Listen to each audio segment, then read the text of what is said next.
Welcome back to the channel.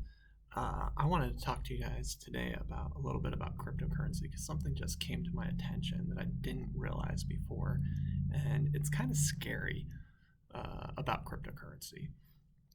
And one of the things that a measure that people have been looking at in terms of cryptocurrency that I haven't seen before, but apparently they've been watching it for some time, is the Gini coefficient on how many people actually own, say, the total number of mined bitcoins, and how widely dispersed that is across the Bitcoin ecosystem, right? And they do it with Ether and they do it with all the other cryptocurrencies. It turns out that cryptocurrencies are incredibly concentrated. So the Gini coefficient of the United States is something like 0.4, which is considered very high for a developed country. South Korea, North Korea, their Gini coefficient is something like 0.86 because it's super concentrated. The Gini coefficient on cryptocurrencies is like 0.9. That's terrifying. And here's the reason why it's absolutely terrifying that is such a high number. That essentially means that movements in cryptocurrency prices are done by just a couple of whales. Like, literally. Just like two, right?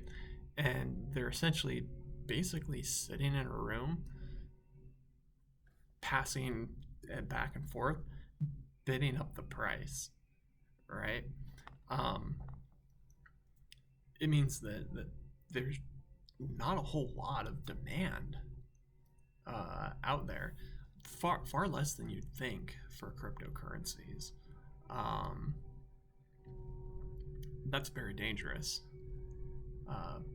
because you can bid up an asset like Bitcoin to incredibly high levels, right? Like if I was just sitting here in a room with my wife and we were just sitting there buying Bitcoin from each other, bidding up the price, we could make the market price of Bitcoin go parabolic pretty easily, just between the two of us, passing back and forth this one Bitcoin, back forth, bidding up the price.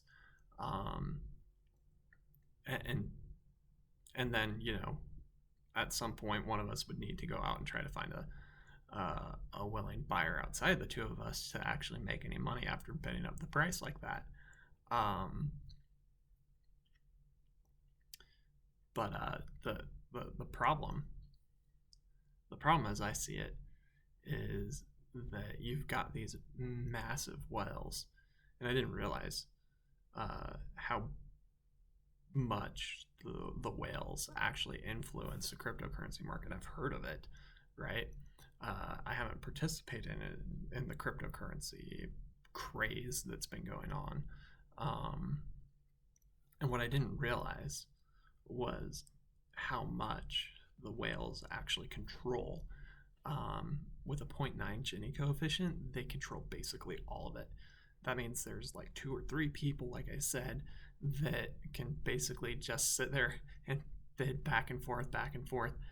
And then, people see the price of this thing going up and up and up, and they buy in, and they're basically the sucker. It has confirmed to me that because of how concentrated Bitcoin holdings are, and other cryptocurrencies for that matter, how concentrated they are. I mean, Bitcoin's at 0.9, and that's the most egalitarian of all of the cryptocurrencies. So, yeah, that's really horrendous. It's worse than North Korea, right? Basically, they're just sitting around bidding up the price, getting other people, outsiders, excited about how much the price is going up, and then and then they can sell off some of their holdings slowly over time, making sure not to pull it out too quickly. But at the end of the day, you can make a lot of money doing that, right? But I think what's going to end up happening here, and I'm pretty sure this is the case, is that this is going to be the largest rug pull in the history of mankind, just because of how concentrated it is. I really, really think that there's two people that are just back and forth, and we're talking about Ginny Coefficient across wallets, right? We don't know if the same person controls two wallets and they're just interacting with each other, bidding up the price, right? Especially as they move through different cryptocurrencies, right? So you could go from Bitcoin to Ether to, and move it from Tether to Ether, and then you go to Dogecoin or whatever, right? And the problem is that, you don't know if it's the same person who's just using these various different assets to bid up the price of another asset, which is kind of interesting. And I think that because of how concentrated all of these things are and how interdependent they all are, what we're going to see is a big, massive rug pull at some point. And people are going to get hosed just the way that it is. It's going to be kind of a gnarly experience for people that own cryptocurrency who have bought it at inflated prices. I think that these characters, though, they're a little bit more nuanced. They're a little bit more sophisticated in how they're doing this, because then they're just, slowly pulling things away. And